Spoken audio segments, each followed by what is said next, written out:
បាទសួស្តីថ្ងៃនេះខ្ញុំមានដំណើរកំសាន្តលក្ខណៈគ្រួសារទៅទីរួមខេត្តមណ្ឌលគិរីហ្នឹងហើយទស្សនាវីដេអូទាំងស្រុងរបស់ខ្ញុំបាទបន្ទាប់ពីយើងប្រទស្សន៍រួចហើយយើងក៏បានបាទមកដល់ភ្លើងបែកឆ្លងបាទបងប្អូនហើយយើងក៏បានសស្រូបញ៉ាំអាហារបាទពេលព្រឹកបន្តិចបន្តួចជាមួយនឹង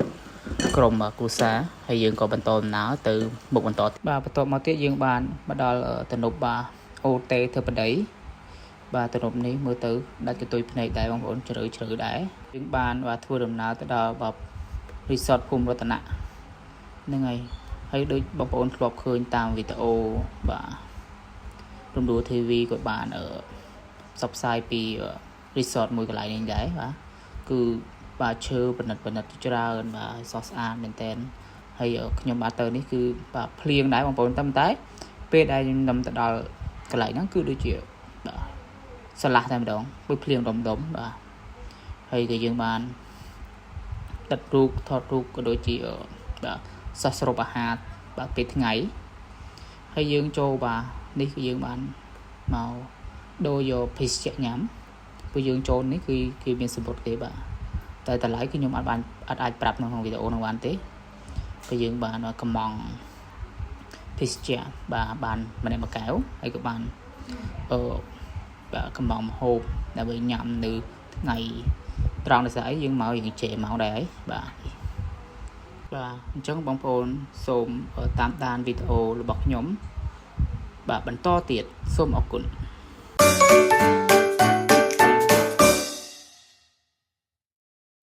បាទបន្ទាប់ពីថតរូបចែកហើយបាទដល់ពេលបាយល្មមបងប្អូនបាទបន្ទាប់ពីយើងបាទញ៉ាំបាយថ្ងៃហើយក៏យើងបានធ្វើដំណើរបន្តទៀតបាទបងប្អូនប្រកាសជាស្គាល់ហើយបើសិនជាបងប្អូនមកក៏អត់ចោលនៅកន្លែងនេះទេបាទគឺកន្លែងនេះគឺជាផ្លូវអក្សរ S បងប្អូន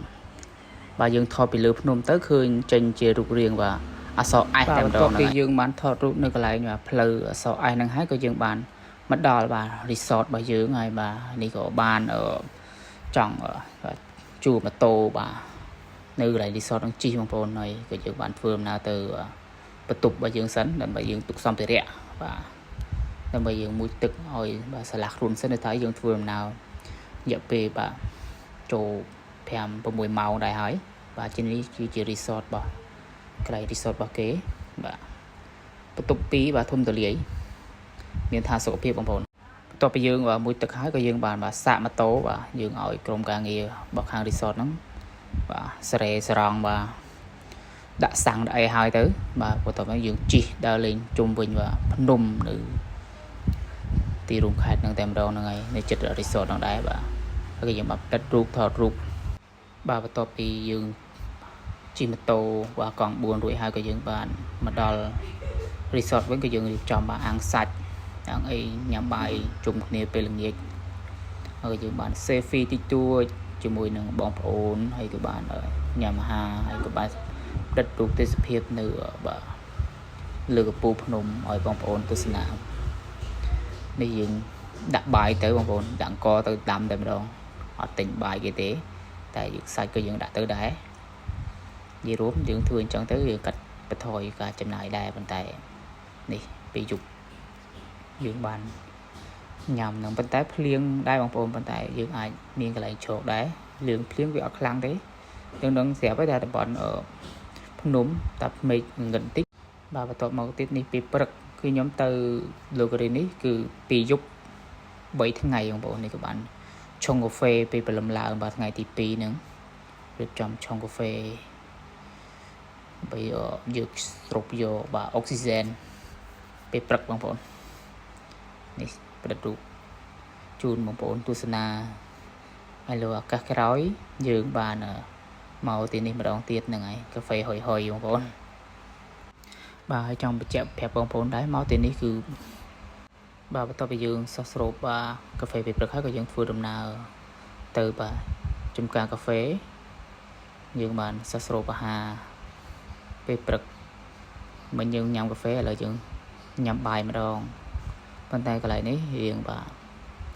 ទេសភាពស្អាតប៉ុន្តែសេវាកម្មបាយរៀងយឺតយ៉ាវបន្តិចស្អីខ្ញុំទៅហ្នឹងលើច្រើនបងប្អូនថ្ងៃបុណ្យផង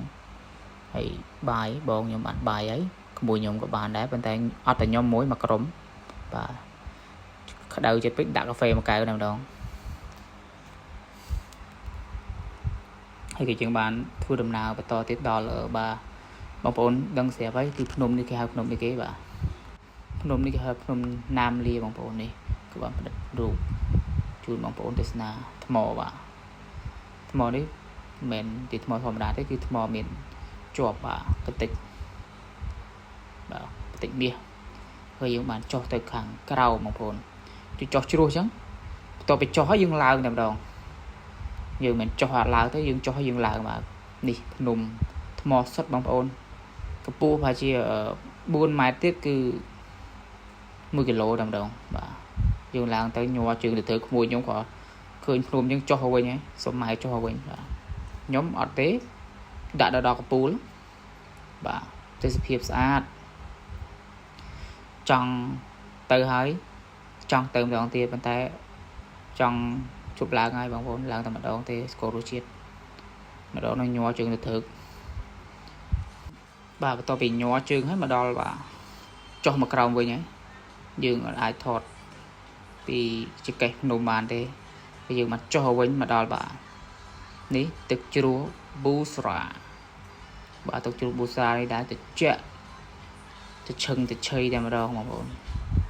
ហើយបាទនេះសម្លៀកបំពាក់របស់បងប្អូនជនជាតិបាទភាគតិចបាទនេះជាឧបករណ៍ភ្លេងរបស់បងប្អូនជនជាតិភាគតិចបាទភ្លេងបងប្អូនស្ដាប់ព្រោះណាប៉ុន្តែខ្ញុំមិនអាចចាក់ស្ដាប់ឲ្យបងប្អូនបានឮទេប៉ុន្តែខ្ញុំស្ដាប់ទៅព្រោះបាទនេះពូកំពុងដាក់ស្រាពីងបាទនេះទឹកជ្រោះលាក់មកឡើងបាយជាពុះស្គុលតែម្ដងបាទមើលទៅត្រជាក់ឈឹងបងប្អូនបន្ទាប់មកទៀតក៏យើងបានបាទសោះស្រូបអាហារពេលថ្ងៃប៉ុន្តែអាហារនៅបាទប៊ូស្រានេះខ្ញុំអត់បានហូបទេស្អីខ្ញុំខ្ចប់បាយពីជាកាហ្វេមកព្រោះថាដោយសារអីយូរពេកបាទអញ្ចឹងយើងមកដល់មួយកន្លែងទៀតគឺបាទសមុទ្រឈើបងប្អូនសមុទ្រឈើនេះដែរនៅចិត្តបាទទីរួមខេត្តទេអត់ឆ្ងាយពីទីរួមខេត្តទេយើងបានមកថតរូបផ្ដិតរូបជូនបងប្អូនទស្សនាមកតមកទៀតយើងបានមកដល់បាទភ្នំដោះក្រមុំយើងមកគឺយើងបានឈើវិញយើងមកដល់បាទភ្នំដោះក្រមុំបាទធុប3សរសៃបាទលើភ្នំដោះក្រមុំហ្នឹងហើយបងប្អូននេះខ្ញុំស្រឡាញ់មណ្ឌលគិរីបាទនេះជានៅលើភ្នំដោះក្រមុំបាទយើងថតទៅឃើញបាទទីរួមខេត្តតែម្ដងបាទបន្ទាប់ពីយើងចេញពីភ្នំដោះក្រមុំហើយក៏យើងបានមកដល់បាទរំងមូលហើយក៏បានយើងឈប់ទិញបាទព្រឹងសុបតិចតួចដើម្បីយើងយកមកអាំងបាទពេលយប់ថ្ងៃទី2នឹងដែរហ្នឹងហើយ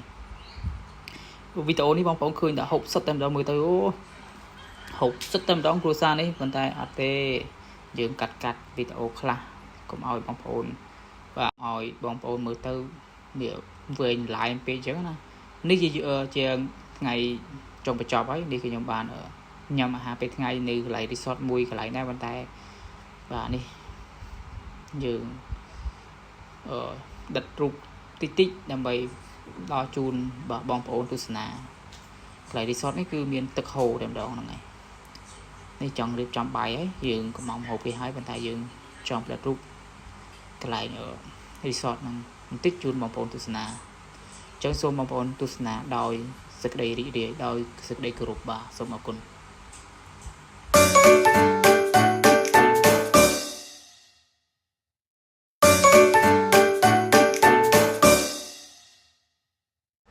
បាទវីដេអូចុងក្រោយនេះរៀងវេទនាតិចឯសារឡានជាប់ហ្វ្រាំងបងប្អូនក៏យើងបានដោះជួយ